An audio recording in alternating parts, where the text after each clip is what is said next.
Bismillahirrahmanirrahim. Assalamualaikum warahmatullahi wabarakatuh.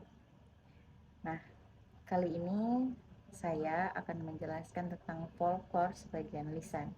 Pertama-tama saya akan memperkenalkan diri. Saya Nur Makfira dengan NIM 2205076050 dari Program Studi Pendidikan Bahasa dan Sastra Indonesia kelas B. Nah, kemarin saya tidak membuat video dikarenakan saya menjadi kelompok presentasi, yaitu presentasi folklore lisan. Nah, kali ini saya akan menjelaskan tentang folklore sebagian lisan. Nah, pertama-tama saya akan menjelaskan tentang pengertian folklore sebagian lisan. Folklore sebagian lisan adalah folklore yang berbentuk gabungan antara lisan, kepercayaan, dan perbuatan. Dikatakan lisan karena ada yang dituturkannya. Dikatakan kepercayaan karena sesuai dengan kepercayaan pemiliknya, dan dikatakan perbuatan karena ada yang dikerjakannya. Nah, ada beberapa folklore sebagian lisan. Yang pertama yaitu kepercayaan dan tahayul, permainan rakyat dan hiburan, drama rakyat, tari rakyat, adat atau tradisi, dan pesta rakyat. Mari kita kupas satu-satu ya. Yang pertama adalah kepercayaan dan tahayul. Apa sih itu tahayul? Menurut KBI tahun 2008, tahayul adalah suatu yang hanya dalam hayal belaka. Kepercayaan kepada sesuatu yang dianggap ada atau sakti, tetapi sebenarnya tidak ada atau tidak sakti. Nah, kemudian yang kedua yaitu permainan rakyat. Permainan begasing Kalimantan Timur. Asal muasal begasing di Tanah Kutai muncul dari pohon kayu pelele yang buahnya mirip gasing. Daerah Kutai Kartanegara memiliki ciri khas gasing yang terbuat dari kayu yang hanya tumbuh di Kalimantan. Kemudian yang ketiga ada tari rakyat. Tari rakyat yaitu yang pertama ada tari Dayak, berdasarkan fungsinya terbagi atas 3 kelompok, yaitu yang pertama kelompok tari upacara. Kelompok tari upacara di sini adalah tari yang berfungsi sebagai sarana upacara adat dan agama. Misalnya tari Ajat Temuai Dayak atau Nyamut, kemudian Temuai Dayak Mualang, Baliat, dan Notok Dayak Kanatian, dan lain-lain. Pada umumnya, tari upacara ini dilakukan lebih dari satu orang atau kelompok, baik laki-laki, perempuan, atau dilakukan secara bersama-sama. Nah, kelompok tari yang kedua yaitu kelompok tari bergembira atau sosial adalah tari yang berfungsi sebagai sarana mengungkapkan rasa gembira. Pada umumnya berpasangan pria dan wanita.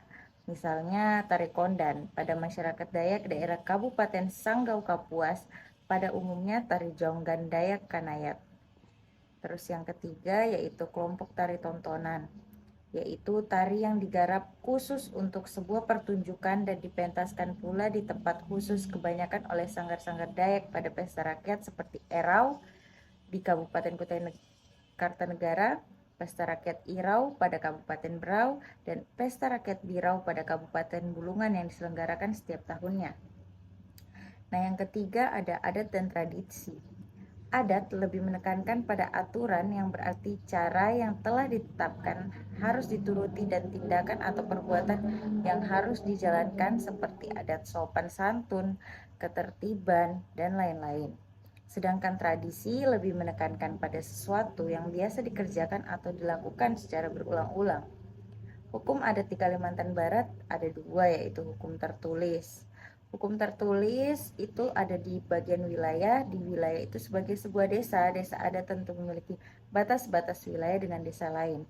Sedangkan hukum tertulis budaya yaitu setiap desa adat dikepalai oleh tumenggung atau kasus Kabupaten Sekadau.